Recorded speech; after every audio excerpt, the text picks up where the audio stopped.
Hi all, இன்றைக்கி வீடியோவில் நம்ம அயர்லாண்டில் எப்படி கோல்டு வாங்குறது, அதை எப்படி நம்ம சேஃபாக ஸ்டோர் பண்ணுறது, அப்புறம் கும்பகோணம் குருமா இதெல்லாம் எப்படி செய்கிறது, அதை பற்றி தான் இன்றைக்கி வீடியோவில் நான் பார்க்க போகிறோம். ஸோ ஃபஸ்ட்டு நாங்கள் கோல்டு வாங்குறதுக்கு போகிறதுக்கு முன்னாடி பார்த்திங்கன்னா வீட்டில் பிரேக்ஃபாஸ்ட்டுக்கு நான் என்ன செஞ்சுருந்தேன் அப்படின்னா, யூடியூப்பில் கும்பகோணம் குருமா எப்படி செய்கிறதுன்னு சொல்லி பார்த்தேன். அதில் முக்கியமாக என்ன டிஃப்ரென்ஸுன்னு கேட்டிங்கன்னா, இஞ்சி பூண்டு கரம் மசாலா இதெல்லாம் சேர்க்காமலே இந்த ஒயிட் குருமா செய்கிறாங்க.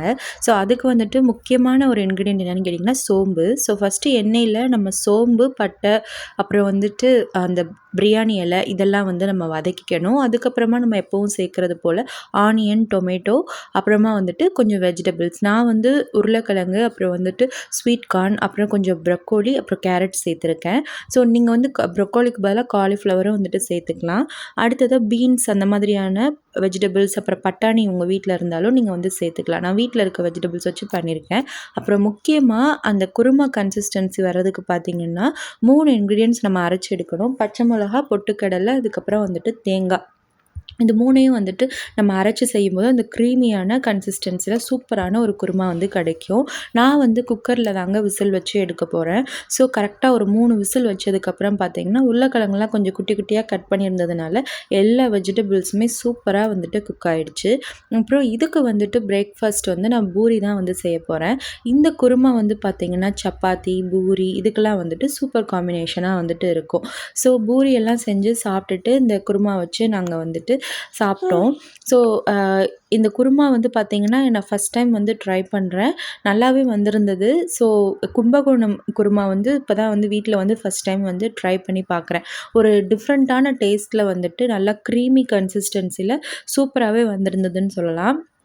எங்கள் ஃபேமிலியில் எங்கள் பாப்பா, என்னோடய ஹஸ்பண்ட் எல்லாருமே இதை ரொம்பவே விரும்பி சாப்பிட்டாங்க.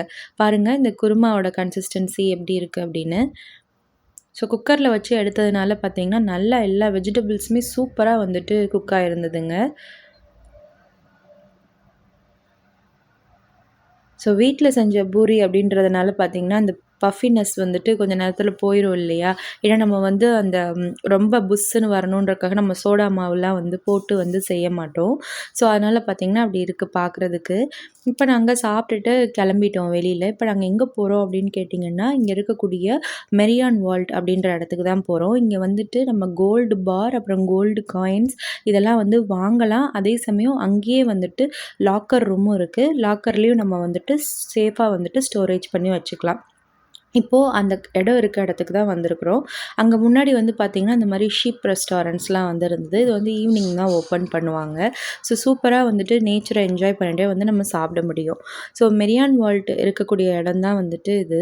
ஸோ இது டப்ளினில் இருக்குங்க. ஸோ உள்ளே போகிறதுக்கே பார்த்திங்கன்னா ரொம்ப சேஃபாக இருந்தது. ஸோ நம்ம வெளியே இருந்து பார்த்தாலாம் நமக்கு அந்த வால்ட் தெரியாது. கீழே பார்த்திங்கன்னா B2 அப்படின்னு சொல்லிட்டு ஒரு ஃப்ளோர் இருந்தது. அங்கே தான் இந்த மெரியான் வால்ஸ் இருக்குது.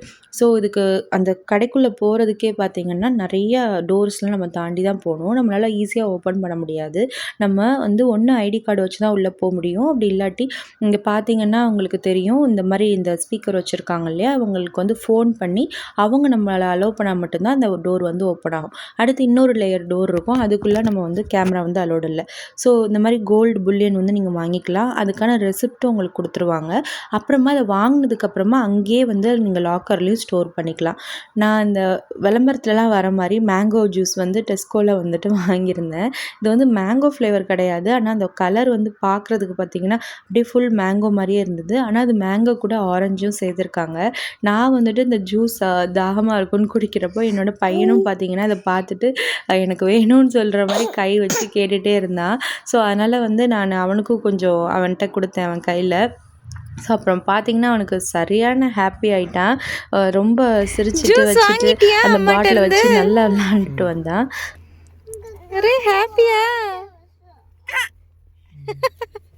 ஸோ நீங்களுமே அயர்லாண்டில் கோல்டு வாங்குறீங்க அப்படின்னா கண்டிப்பாக அந்த ஷாப்போடையோ அல்லது அந்த வால்ட்டோடைய ரிவ்யூஸ் செக் பண்ணுங்கள். எவ்வளோ வருஷமாக இருக்குன்றதை பார்த்துக்கோங்க. அப்புறம் முடிஞ்சால் உங்களுக்கு தெரிஞ்சவங்க கிட்ட நீங்கள் கேட்டுக்கலாம். அப்படி இல்லாட்டி அங்கே யாரையாச்சும் மீட் பண்ணிங்க அப்படின்னா அவங்கக்கிட்டேயும் விசாரிச்சுட்டு இந்த மாதிரி ஒரு சேஃபான க்ரெடிட்டட் பிளேஸில் நீங்கள் வாங்குறது ரொம்பவே நல்லது. தேங்க்ஸ் ஃபார் வாட்சிங். பாய்.